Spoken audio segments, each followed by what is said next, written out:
तो चलिए प्रिय भक्तगण, आज हम आपको एक कथा का श्रवण करा रही हूँ जो सुनने मात्र से आपके जीवन में सुख, संपत्ति और धन की वर्षा होगी। तो चलिए कथा को प्रारंभ करते हैं। एक बार की बात है जब माता पार्वती और भगवान शिव कैलाश पर्वत पर बैठे हुए थे। तब भगवान शिव माता पार्वती को कहते हैं कि पृथ्वी लोक पर कोई भी मानव अपने जीवन में कभी हार नहीं मानोगे। अगर आप यह कहानी सुन रहे हैं तो पूरा सुनिए। इस कथा को आधा अधूरा छोड़कर जाने की गलती मत करिएगा, क्योंकि इस पवित्र कथा को पूरा सुनने से मन चाहा फल की प्राप्ति होगी। इसलिए इस कथा को पूरा सुने। आप शिव भक्त हैं तो भोलेनाथ का अनादर ना करें, तो एक दिन प्रकृति उसे वह सब कुछ देगी जो वह चाहता हो। इसलिए यह दो सीखें मानव को याद रखनी चाहिए। कर्मशीलता करते रहो और एक दिन प्रकृति तुम्हें उस कर्म के फल का आनंद देगी। तब माता पार्वती कहती है, कृपया मुझे फिर से समझाएं। तब भगवान शिव कहते हैं कि मैं आपको एक कहानी के माध्यम से बता रहा हूँ, इसे ध्यान से सुने। एक बार की बात है, एक गांव में एक बहुत ही उदार दयालु संत रहते थे। एक दिन उसके पास एक बहुत ही लाचार और दुखी व्यक्ति आया और बोला, हे गुरुदेव, मैं अपने जीवन से बहुत ही दुखी हूँ। मैं चाहता हूँ कि मेरा परिवार खुश रहे, पर मैं उनके लिए कुछ अच्छा करने में असमर्थ हूँ। मैं उन्हें 2 वक्त का खाना तक नहीं खिला सकता और ना ही मैं अपनी इच्छा के लिए कुछ कर पा रहा हूँ। कभी कभी मेरे मन में ऐसे ख्याल आते हैं कि मैं खुद को खत्म कर दूं। हे गुरुदेव, आप इतनी भगवान शिव की साधना करते हैं, इतनी तपस्या करते हैं, क्या आप मुझे ऐसा कोई मार्ग दिखा सकते हैं? एक बार की बात है, एक गांव में एक बहुत ही उदार दयालु संत रहते थे। एक दिन उसके पास एक बहुत ही लाचार और दुखी व्यक्ति आया और बोला, हे गुरुदेव, मैं अपने जीवन से बहुत ही दुखी हूँ। मैं चाहता हूँ कि मेरा परिवार खुश रहे, पर मैं उनके लिए कुछ अच्छा करने में असमर्थ हूँ। मैं उन्हें 2 वक्त का खाना तक नहीं खिला सकता और ना ही मैं अपनी इच्छा के लिए कुछ कर पा रहा हूँ। कभी कभी मेरे मन में ऐसे ख्याल आते हैं कि मैं खुद को खत्म कर दूं। हे गुरुदेव, आप इतनी भगवान शिव की साधना करते हैं, इतनी तपस्या करते हैं, क्या आप मुझे ऐसा कोई मार्ग दिखा सकते हैं? क्योंकि मेरा बहुत बुरा समय चल रहा है, मैं बहुत ज्यादा संकट में हूँ। 2 वक्त की रोटी का भी इंतजाम करना मेरे लिए बहुत ही मुश्किल हो गया है।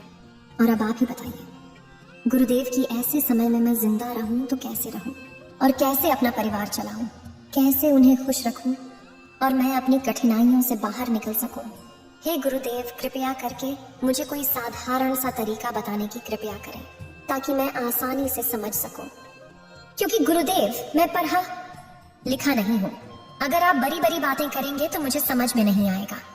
इसे सुनकर वह संत मुस्कुराते हुए कहते हैं कि क्या तुम मेरा एक काम कर सकते हो? यह सुनकर उस व्यक्ति ने कहा कि बिल्कुल गुरुदेव, आप मुझे बताइए कि क्या काम करना है। तभी वह संत सामने की ओर इशारा करते हुए कहते हैं कि उस ऊंची पहाड़ी पर एक कुटिया है और उस कुटिया के पास चींटियों का एक घर है जहां हजारों चींटियां रहती हैं, और वह चींटियां उस कुटिया की जमीन को खराब कर देती, उस मिट्टी की उपजाऊ शक्ति को खत्म कर देती, जिसके कारण वहां पर कोई भी पेड़, पौधे या कोई भी घास पनप नहीं पाती। तुम मेरा यह काम करो, उसके बाद मैं तुम्हें तुम्हारे सवालों का जवाब दूंगा। तुम्हें 7 दिन तक रोज उस पहाड़ी पर जाना है और उन चींटियों के घर को तोड़ कर तहस नहस कर देना। कुटिया के आसपास जब भी तुम्हें कोई चींटियों का घर दिखे तो उसे वहीं पर तोड़ देना।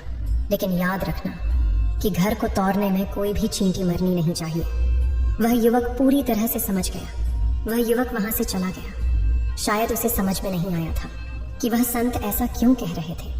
ये तो उन चींटियों पर अन्याय होगा, उनका घर तोड़ना और उन्हें नुकसान पहुंचाना। आखिर कौन संत ऐसा करता है? लेकिन फिर भी उस संत की बात मानते हुए वह अगले दिन से ही पहाड़ी पर जाना शुरू कर देता है। जब वह पहले दिन पहाड़ी पर पहुंचता है तो देखता है कि बहुत सारी चींटियां अपना खाना जुटाने में लगी हुई हैं। सभी चींटियां एक लाइन में चल रही हैं और अनाज के छोटे छोटे कणों को उठा उठा कर अपने घर में जमा कर रही हैं। यह देखकर पहले तो उस युवक का मन कमजोर पड़ गया। उसने सोचा कि इतनी मेहनत करके वे अपना घर भर रही हैं और मैं इनके घर को तबाह कर दूंगा तो इनको कितना बुरा लगेगा। लेकिन फिर उसे संत की बात याद आ जाती है और वो उनके घर को तोड़ना शुरू कर देता है। चींटियों में हाहाकार मच गया। चींटियां इधर उधर भागने लगी। अभी तक जो चींटियां कतार में चल रही थी वह अब बिखर चुकी थी और इधर उधर अपनी जान बचाने के लिए भाग रही थी। थोड़ी ही देर में घर टूट गया और सारी चींटियां इधर उधर छुपने के लिए भाग चुकी थी। ये करने के बाद वह युवक दुखी मन से वापस अपने घर को लौट गया। उसका मन बहुत परेशान और दुखी था। फिर रात में वह अपने बिस्तर पर लेटे लेटे सोचने लगा कि अब तो उन चींटियों का घर तबाह हो चुका है। अब उसको वहां वापस जाने से क्या फर्क पड़ेगा, क्योंकि चींटियों का घर तोड़कर तहस नहस करने के लिए संत ने कहा था, जो मैंने कर दिया है। लेकिन फिर उसने सोचा और अगले दिन फिर वहां जाने का निश्चय किया और अगले दिन सुबह उठकर वहां पहुंच गया। उसने उसी जगह पर पहुंचकर देखा कि चींटियों ने फिर से अपना घर वहीं बना लिया था और अब वह फिर से अपने घर के लिए सामान इकट्ठा करने में जुटी हुई थी। उस आदमी को देखकर लगा कि ये चींटियां कितनी मूर्ख हैं। इनको पता है कि कल ही इनका घर इसी जगह पर तबाह किया गया था और फिर उसी जगह पर इन्होंने अपना नया घर बना लिया। यह सोचकर वो आदमी हंसने लगा, लेकिन फिर से संत की बात याद करते हुए उसने उन चींटियों का घर फिर से तबाह करना शुरू कर दिया। फिर से उन चींटियों में हलचल मच गई और थोड़ी देर में वह चींटियां इधर उधर अपनी जान बचाने के लिए भागने लगी। कुछ ही देर में उनका घर फिर से नष्ट हो गया और अब वह युवक थोड़ा संतुष्ट महसूस कर रहा था। इस बार मैंने उस घर को बिल्कुल अच्छी तरह से बर्बाद कर दिया है। अब तो यहाँ चींटियां अपना घर बना ही नहीं सकती। इसलिए जाने से पहले उसने उस घर पर ठंडा पानी डाल दिया ताकि चींटियां वहां अपना घर न बना सके। और इस तरह अपना कार्य पूरा करके वह युवक फिर से अपने घर लौट आया। उस रात सोते समय वो फिर से उसी विचार में पड़ गया कि क्या संत ऐसा कराकर सही कर रहे हैं? क्या किसी का घर तबाह करना किसी संत को शोभा देता है? क्या होगा अगर वह संत सिद्ध पुरुष हो ही ना? क्या होगा अगर वह मुझे बेवकूफ बना रहे हो? लेकिन फिर उसने निश्चय किया कि मैं अपने काम को पहले पूरा कर लेता हूँ और उसके बाद ही पता चलेगा कि वह संत मुझसे ऐसा क्यों करवा रहे हैं। और यही सोचकर वो रात में सो जाता। अगले दिन सुबह उठकर फिर से उसी पहाड़ी की ओर निकल जाता। पहाड़ी पर फिर वो उसी जगह पर पहुंचता है जहां पर उसने चींटियों के घर को तबाह किया था और उसे यह देखकर खुश हो जाता है कि वहां पर कोई भी घर नहीं था। सारी चींटियां वहां से भाग चुकी थी। अब उसने समझा कि मुझे रोज यहाँ जाने की आवश्यकता नहीं है, क्योंकि चींटियों ने तो अपना घर बदल लिया है और संत ने मुझे 7 दिन के लिए बोला था। लेकिन आज तो तीसरा ही दिन। अब बाकी के 4 दिन वापस आने की क्या जरूरत नहीं है। और इसी सोच में उसने निर्णय किया कि अब वह सीधे संत के पास जाएगा और उन्हें सभी बातें बता देगा। जब वह वापस उस पहाड़ी से संत की ओर बढ़ने लगा, तब उसकी नजर एक और घर पर पड़ी जो कि चींटियों ने ही बनाया था। और अब वह चींटियां नए घर में बस गई थी। यह नया घर उनके पुराने घर से थोड़ी ही दूरी पर था और जब उसकी नजर उस घर पर पड़ी तो उसने सोचा कि शायद गुरुदेव को पता था कि यह अपना घर यहाँ से बदल कर किसी दूसरी जगह पर बना लेंगे, इसीलिए उन्होंने मुझे 7 दिन आने के लिए कहा। और ये विचार करके वो उनका नया घर भी तोड़ने के लिए पहुंच जाता। जब वह वहां पहुंचता है तो देखता है कि चींटियां उसी तरह अपने कार्य में लगी हुई थी। वो अपने लिए खाना इकट्ठा कर रही थी और अपने घर में जमा करती जा रही। और उनका टूटा हुआ जो पुराना घर था वहां अनाज के कुछ कण थे, तो चींटियां वहां से भी अनाज इकट्ठा करके वापस अपने नए घर में ला रही थी। अब यहाँ पर फिर से उस युवक का मन थोड़ा कमजोर पड़ गया, क्योंकि वह खुद भी कमजोर था, खुद भी वक्त का मारा हुआ था। इसलिए उसके मन में उन चींटियों के प्रति दया का भाव उत्पन्न हो रहा था। उनके ऊपर उसे दया आ रही थी।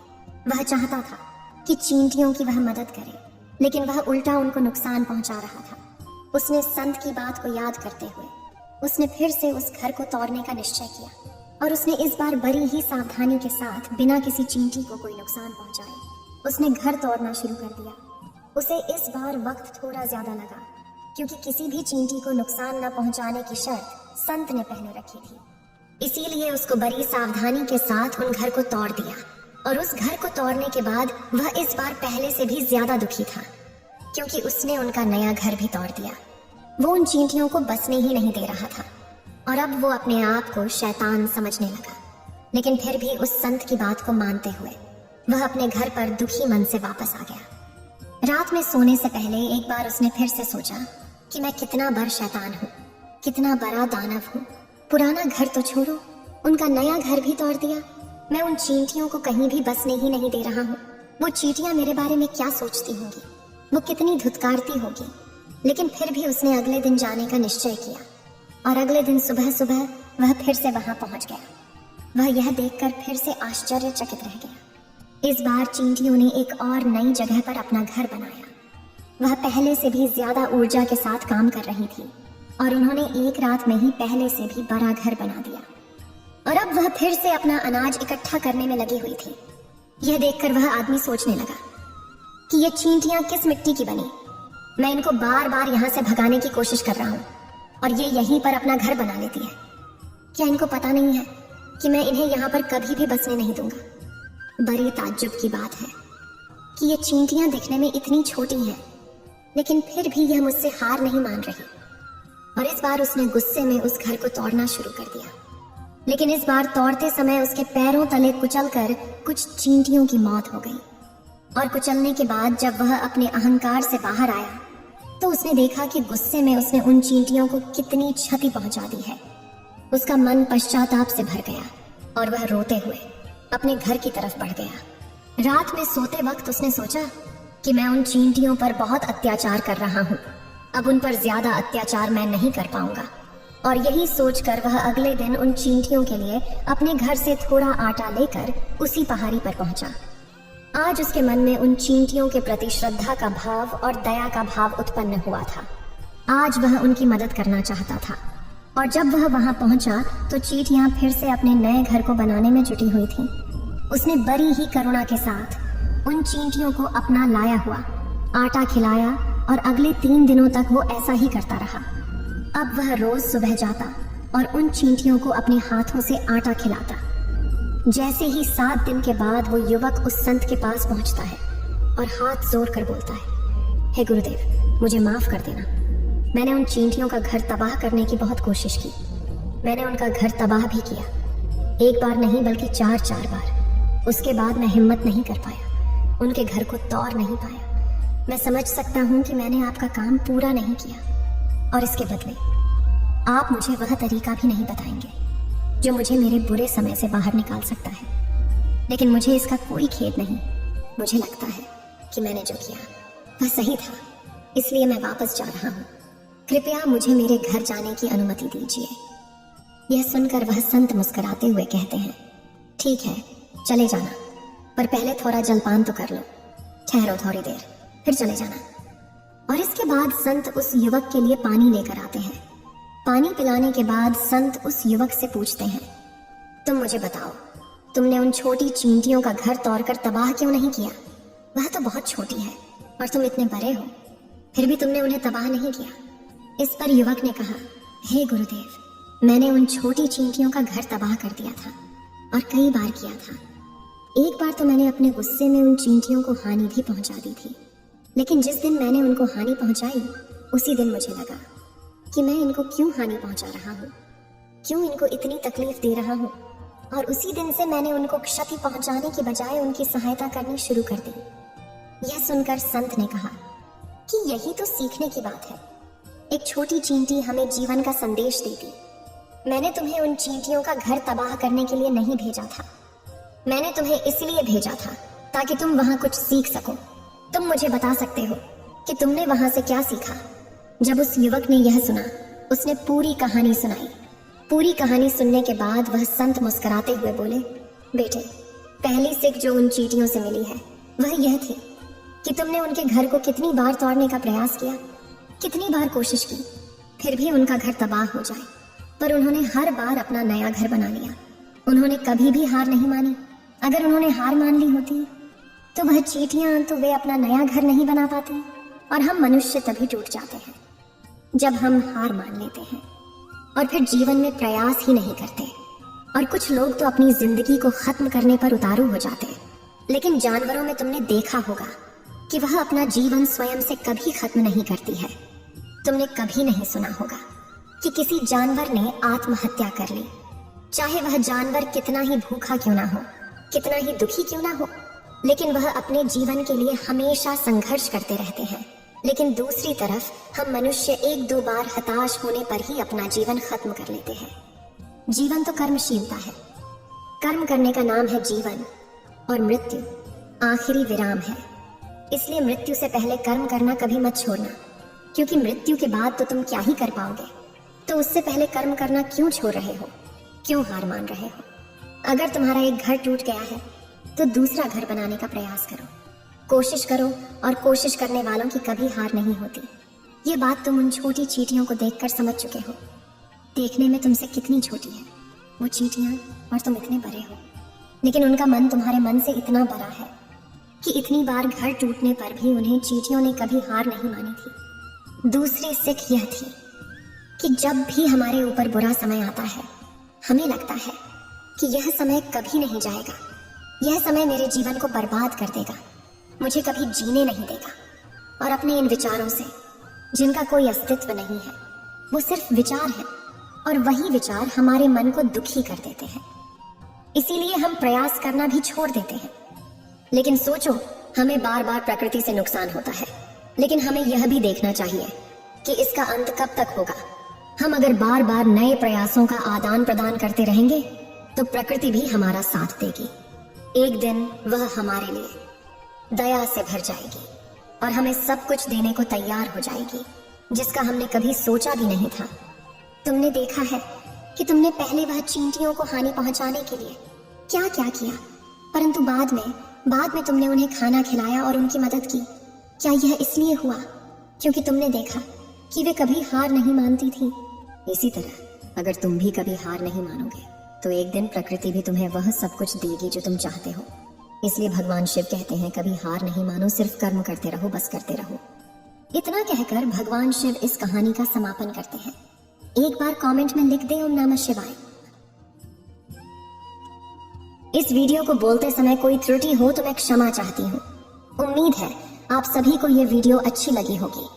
अगर आप शिव के सच्चे भक्त हैं तो चैनल को सब्सक्राइब और वीडियो को लाइक करके कमेंट में हर हर महादेव लिख दीजिए।